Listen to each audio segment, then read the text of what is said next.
تو ان کو جواب دینا ان اشعار کے ساتھ مناسب سمجھا جاتا ہے کہ اگر ہم ہیں غدار تو پابند وفا تم بھی نہیں، اگر ہم ہیں غدار تو پابند وفا تم بھی نہیں، اپنی کثرت پر میں اتراؤ خدا تم بھی نہیں، اور جب وقت پا گلستہ پر تو خو ہم نے دیا، اب بہار آئی تو کہتے ہو تیرا کام نہیں۔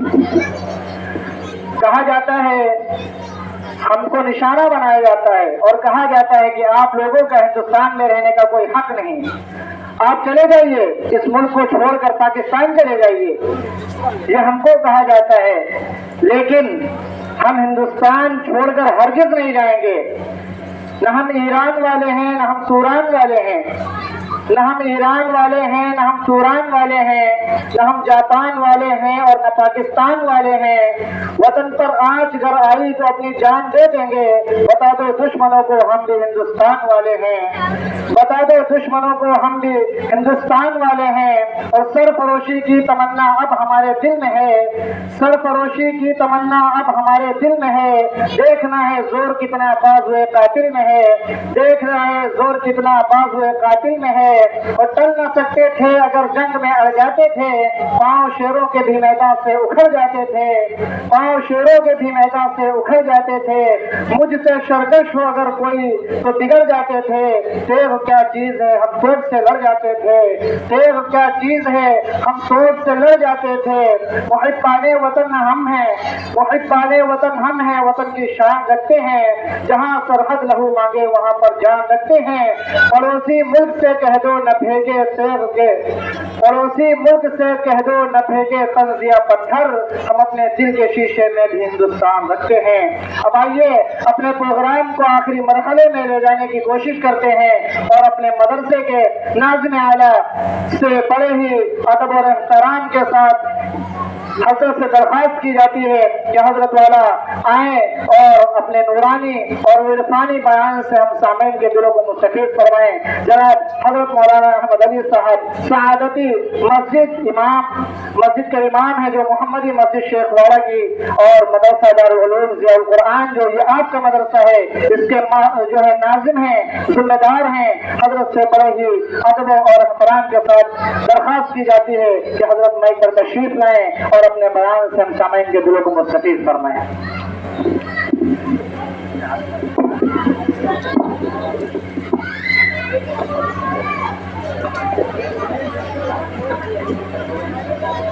الحمدللہ رب العالمین والصلاة والسلام علی سید الانبیاء والمرسلین وعلى آلہ واصحابہ اجمعین، اما بعد۔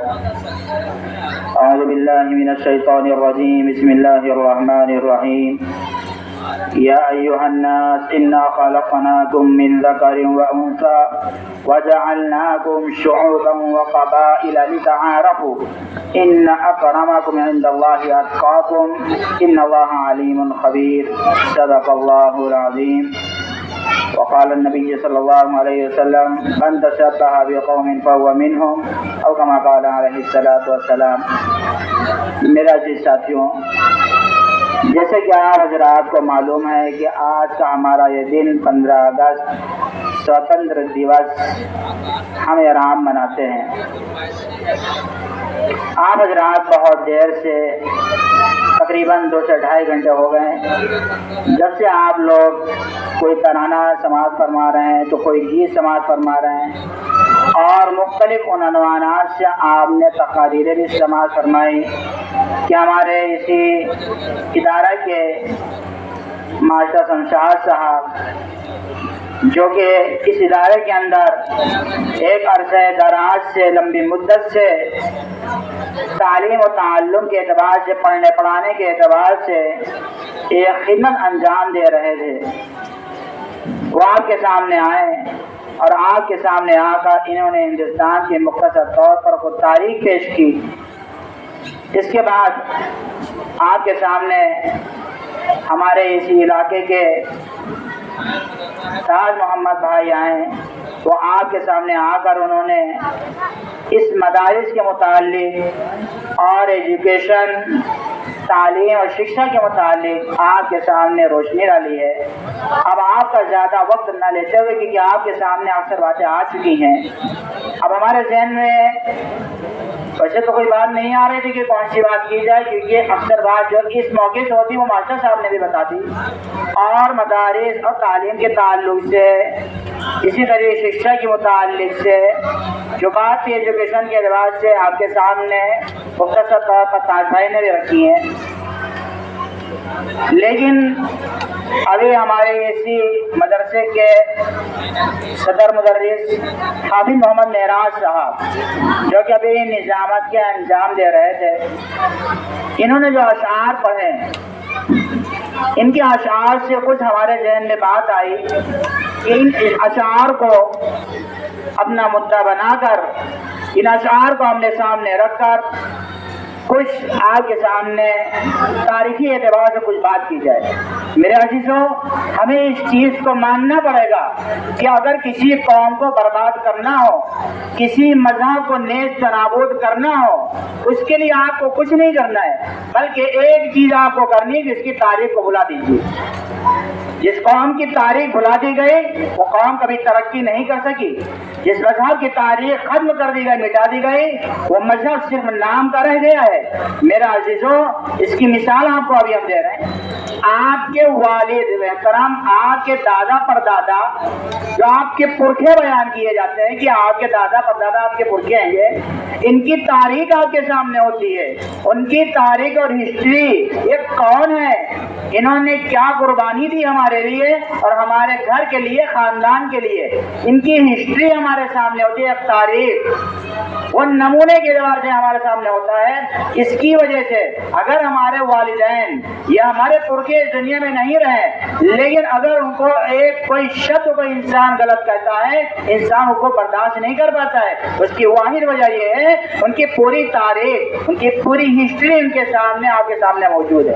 اگر آپ کو معلوم ہی ہے کہ آپ کے والد کیسے تھے کیسے نہیں تھے، آپ کو کچھ نہیں معلوم، تو آپ کے سامنے آپ کے والد کی برائی کی تھی، اچھا ہی آپ کو اس سے کوئی فرق نہیں پڑے گا، کیونکہ آپ کے سامنے اپنے والد کی، اپنے پرکھوں کی کوئی تاریخ نہیں ہے، کوئی ہسٹری موجود نہیں ہے. اسی طریقے پر آج کے اس دور کے اندر ہمارے جو دین اسلام کے اعتبار سے بھائی ہیں، ان دین اسلام اور مومن بھائی کے اندر سے ان کی تاریخ کو بھلا دیا گیا ہے. جس کی وجہ سے آج کی یہ قوم، آج کی پڑھی لکھی قوم جو دوسروں کے پیاس بجھانے کے لیے آئی تھی، آج خود پیاسی نظر آ رہی. میرے عزیزوں، وہ واحد وجہ اس کی یہی ہے کہ اس کی تاریخ کو بھلا دیا گیا. اس کی تاریخ کو کوئی بھلاتا نہیں ہے، وہ نہیں چاہتا کہ ہماری تاریخ کو بھلا دیا جائے، لیکن بھلایا جاتا ہے ان کی تاریخ کو.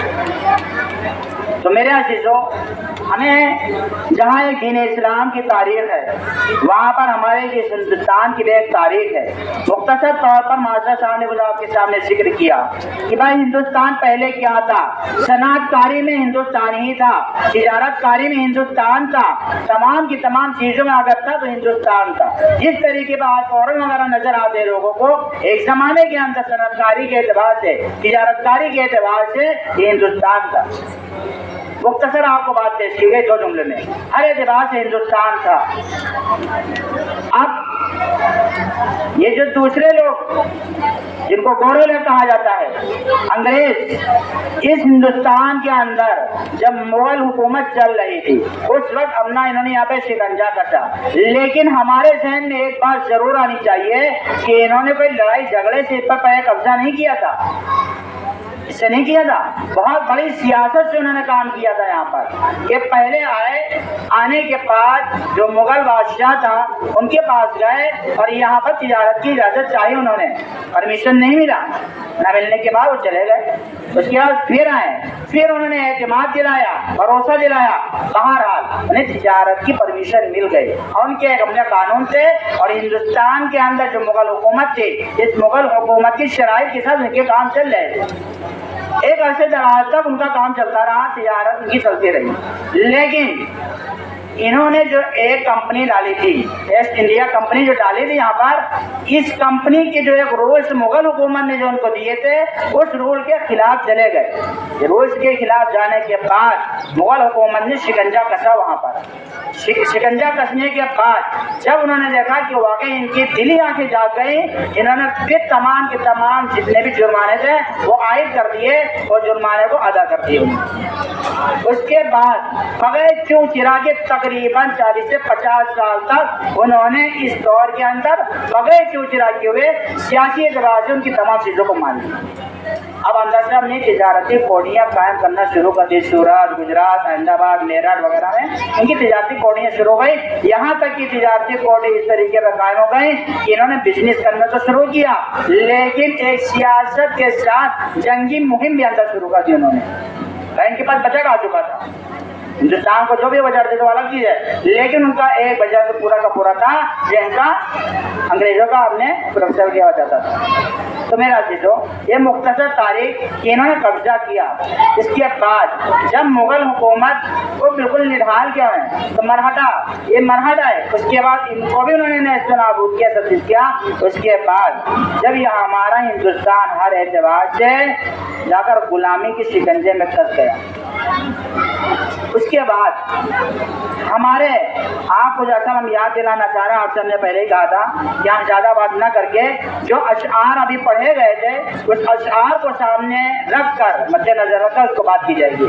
میرے عزیزو، سب سے پہلی چیز، اس ہندوستان کو آزاد کرنے کے لیے ایک پکچری، ایک ہسٹری چل رہی ہے جو سوشل میڈیا پر چل رہی ہے، اور ایک تاریخ اس کی وہ ہے جو ہمارے پرکھے لکھ کر چلے گئے، وہ اصل تاریخ ہے۔ یہ جو سوشل میڈیا پہ چل رہی ہے یہ اصل تاریخ نہیں ہے، اس میں کمی بیشی بہت ہو جاتی ہیں۔ تو ہمیں حقیقت کے اعتبار سے تاریخ کو پڑھنا چاہیے کہ ہماری یہ تاریخ کیا ہے، ہندوستان کو آزاد کرانے کے لیے کیا تاریخ ہے۔ میرے عزیزو، سب سے پہلے اس مہم کو بھانپنے والے جہاں دوسرے تھے وہاں سر فہرست ہمارے علماء دیوبند تھے، وہاں سر فہرست اسی سرزمین پر پڑھانے والے، چٹائی میں بیٹھ کر پڑھانے والے، جب انہوں نے دیکھا کہ جہاں ارتداد کا معاملہ پھیلتا ہے پڑھنا پڑھانا چھوڑ کر میدان میں جانے کی بات آتی ہے، جہاں ہندوستان کو غلامی بنانے کا معاملہ آیا تو وہاں پر بھی انہوں نے پڑھنا پڑھانا چھوڑ کر آزادی کے لیے ہم نے آپ کو میدان میں اتارا۔ آپ کو مختصر طور پر حوالہ دیتے ہوئے بتلاتے ہیں، آپ کہیں نہ جائیے، آپ چلے جائیے 1857 کی جو جنگ آزادی کا معاملہ ہوا تھا اس کو آپ پوری ہسٹری اٹھا کر دیکھ لیجیے، اس کے اندر کیا ہوا تھا اور مسلمانوں نے کیا رول ادا کیا۔ آج ہم سے جیسے بتایا کہ ہم سے ہماری وفاداری کا ثبوت مانگا جاتا ہے، ہم اپنی وفاداری کا ثبوت کیوں دیں؟ کیوں دیں ہم نے وفاداری کا ثبوت؟ ہم ہیں ہندوستانی تو ہیں، ہمیں ثابت کرنے کی ضرورت نہیں ہے۔ اگر آج یہ سوچتے ہیں کہ آپ ہندوستان سے نکال دیا جائے گا، یہ کہ یہ دنیا بھر کی باتیں ہیں، اس کے اوپر آپ مت جائیے۔ ہم آپ کو یاد دلانا چاہ رہے ہیں اس سرزمین کے اندر جہاں دوسرے کا حق ہے وہاں ہمارے ہندوستان بھائیوں کے اندر ان کے جتنا حق ہے اتنا ہی ہمارے برادران اسلام کا بھی حق ہے، کیونکہ جہاں ان کے نام آتے ہیں وہ الگ چیز ہے کہ انہوں نے تاریخ کو بھلا دیا ہمارے اندر سے، لیکن آج جب تاریخ کے اندر جاؤ گے، آج ہندو مذہب کے اندر جاؤ گے تو آپ کو مسلمانی تاریخ ان کی بھی کتابوں میں ملے گی، آپ کی اپنی ہسٹری ان کی کتابوں میں ملے گی، اور جہاں ان کے نام آئیں گے وہاں ان کے ناموں کے ساتھ آپ کے مسلمانوں عالم کے نام آئیں گے، آپ کے علماء کرام کے نام آئیں گے، آپ کے مفتیان کرام کے نام آئیں گے، آپ کے محبین وطن کے بھی نام آئیں گے۔ آج ہم سے محبت کی علامت مانگی جاتی ہے کہ آپ اس وطن سے محبت کرنے والے ہیں یا نہیں ہیں، آپ اس وطن کے ہیں یا نہیں ہے۔ میرے عزیزو، ایک حدیث کا ٹکڑا پیش کیا جاتا ہے، لیکن یہ حدیث کا ٹکڑا نہیں ہے، مقولہ ہے، ابھی تک ملا نہیں ہے، کہ حب الوطن من الایمان، کہ وطن سے محبت کرنا ایمان کی علامت ہے، یہ ایک مقولہ ہے، ابھی تک حدیث نہیں مل پائی ہے۔ تو میرا عزیزو، لیکن ہمارے پرکھے اور بزرگ جو گزرے ان کا مقولہ ہے کہ جہاں ہم اس ہندوستان کے اندر اپنی مساجد کو بچانے کے لیے تیار ہیں، ہم نے مدارس کو بچانے کے لیے تیار ہے، ہم نے دینی درسگاہوں کو بچانے کے لیے تیار ہے، وہی ہمارے لیے اگر ضرورت پڑ جائے گی اس ہندوستان کو بچانے کے لیے تو جس طریقے پر ہم اپنے تمام دینی درسگاہوں کو بچانے کے لیے ہم سب سے آگے صف اول میں رہتے ہیں، اسی طریقے پر کیونکہ ہم اپنے پرکھوں کے جانشان ہیں، اپنے پرکھوں کے ہم قدم پر قدم چل رہے ہیں، ہمارے پرکھے اس ہندوستان کو بچانے کے لیے ہم نے خون کی بازی لگائی ہے، اگر وقت پڑ جائے گا تو ہم بھی اس ہندوستان کو بچانے کے لیے اپنی جان کے اور خون کی بازی لگائیں گے۔ میرے عزیزو، یہ مختصر ٹاپک تھی، اس کو اصل میں مدعا نہیں بنانا چاہتے تھے، لیکن ذہن میں بات آئی، ہم اصل آپ کو جو بتلانا چاہ رہے ہیں وہ دوسرے ٹاپک سے بتلانا چاہ رہے ہیں، کیونکہ آج ہمارا سامنے بہت سارے نوجوان ساتھی، ہمارے نوجوان بھائی یہاں پر موجود ہیں۔ میرے عزیزو، تعلیم ایجوکیشن یہ شکشا ایک ایسی طاقت ہے آپ پورے ہندوستان نہیں بلکہ پورے دنیا میں چلے جائیے. آج ہمارے ذہنوں کے اندر یہ بات بیٹھائی گئی ہے آپ مسلم ہیں تو کچھ نہیں ہو سکتا. ہم کہتے ہیں آپ مسلم ہیں تو سب کچھ ہو سکتا ہے. میرا عزیزو آپ سب کچھ کر سکتے ہیں. آپ ایجوکیشن حاصل کیجئے. جہاں آپ دینی تعلیم حاصل کر رہے ہیں وہاں آپ دنیاوی تعلیم حاصل کر کے دیکھیے. دونوں تعلیم کو آپ ملائیے آپ کو کتنے مسلمان دکھ جائیں گے جو آئس بنے گھوم رہے ہیں. پولیس ڈپارٹمنٹ میں بھی ہیں, آپ کو وکیل بھی مل جائیں گے, آپ کو ٹیچر بھی مل جائیں گے, سرکاری جاب والے بھی مل جائیں گے. یہ کیسے ہمارے پاس آئے؟ اگر نہیں دے رہی سرکار تو کہاں سے آئے ہیں؟ میرے عزیزوں سمجھنے کی ضرورت ہے. ہم ایجوکیشن میں ہماری قوم سے پیچھے آ گئی, تعلیم میں ہماری قوم سے پیچھے آ گئے, جس کو ہماری قوم نے بتلایا, ہمارے نبی صلی اللہ علیہ وسلم نے بتلایا کہ جو اصل دین ہے جب اس دین کو ہم نے پسے پشت ڈال دیا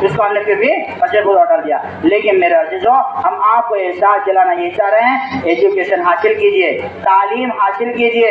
تعلیم سب سے بڑی جیت آپ کی ہے. اگر آپ کے اندر علم ہے, نالج ہے, جانکاری ہے, رولز ہے آپ کے اندر, آپ کو کوئی نہیں ہرا سکتا ہے.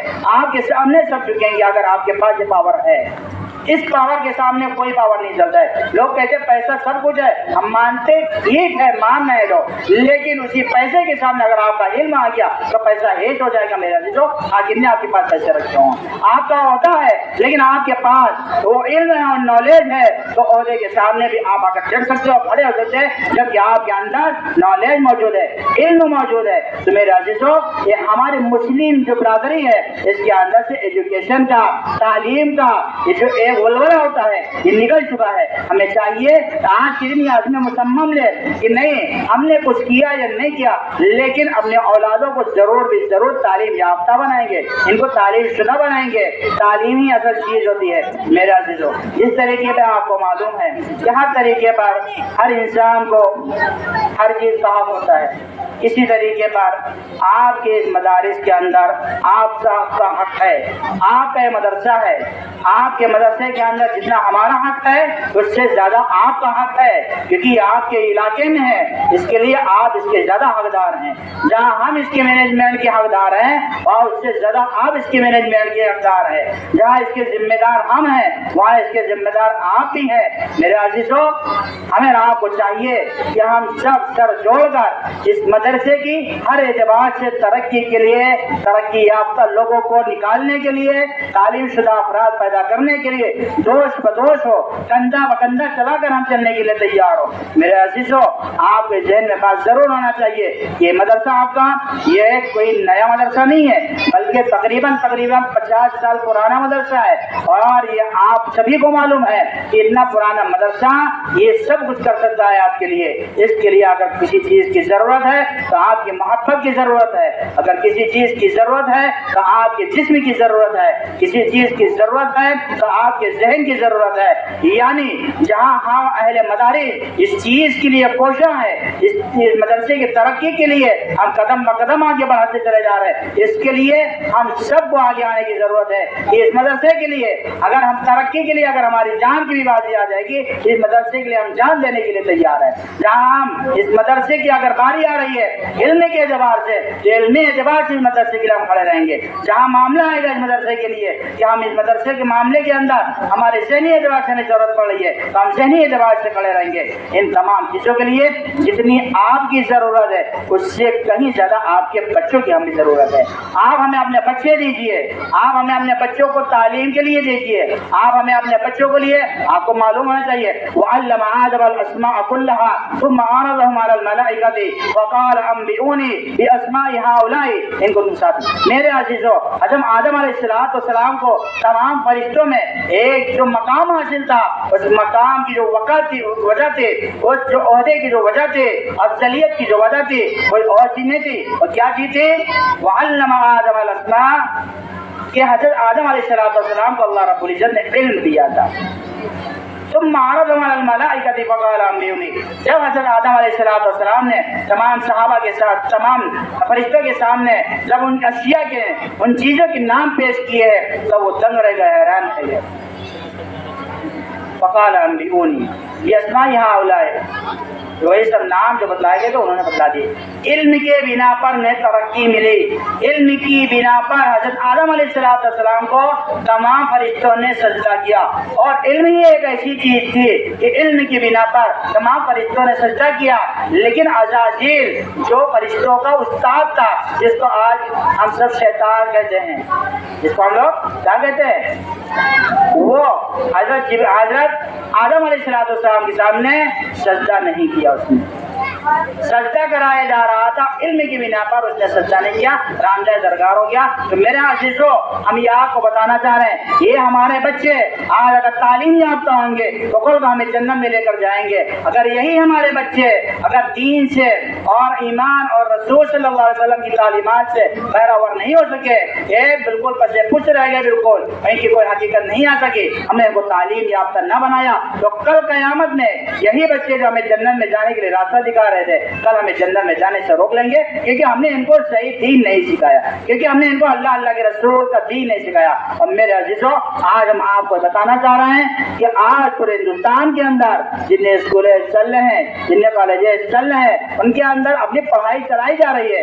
انہیں اپنا مذہب سکھایا جا رہا ہے. میرے عزیزوں، ہمارے ہی بچے، ان کو اپنا مذہب کہاں سکھایا جائے گا؟ ان کو اللہ کے اوپر ایمان لانا کہاں سکھایا جائے گا؟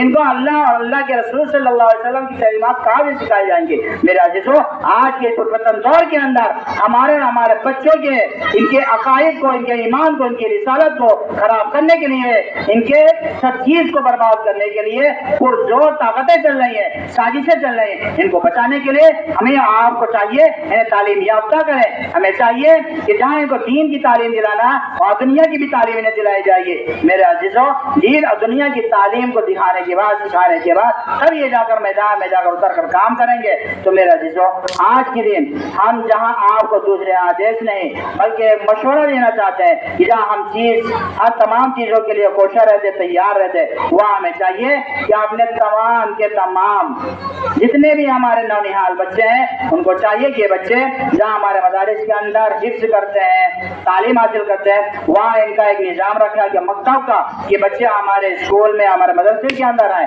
اور یہ مکتبی اعتبار سے اپنی تعلیم کو حاصل کریں، تاکہ ہمارے نونہال بچے کل کو ہمارے ہندوستان کے اندر جا کر دین کا کام کر سکے، اور دین اور دنیا دونوں کو کام کرنے کے بعد کل آخرت میں اپنا حصہ یعنی جنت میں جانے کے لیے کوشر ہے. اللہ رب العزت سے دعا ہے کہ اللہ ہم تمام کو ان باتوں پہ عمل کی توفیق عطا فرمائے. ماشاء اللہ، یہ تھے ہمارے مدرسے کے ناظم اعلیٰ جناب حضرت مولانا احمد علی صاحب سعادتی، جو آپ حضرات کے سامنے بہت ہی اچھے انداز میں بیان فرما رہے تھے. کچھ باتیں حضرت نے مدرسے کے متعلق بھی بتائی، کچھ آزادی کے متعلق بھی بتائی. اب ہمیں یہ چاہیے کہ جو باتیں کہی گئی ہیں، ہم اور آپ سارے کے سارے لوگ تہہ دل سے یہ ارادہ کریں کہ انشاءاللہ جو باتیں کہی گئی ہم سب ان باتوں پر عمل کریں گے. اب جن بچوں نے پروگرام میں حصہ لیا ہے، ان بچوں کو یہ چھوٹا سا انعام پیش کیا جائے گا. بچوں سے گزارش ہے کہ ان کے نام پکارے جائیں گے، وہ آئیں اور حضرت ناظم صاحب کے ہاتھوں سے انعام وصول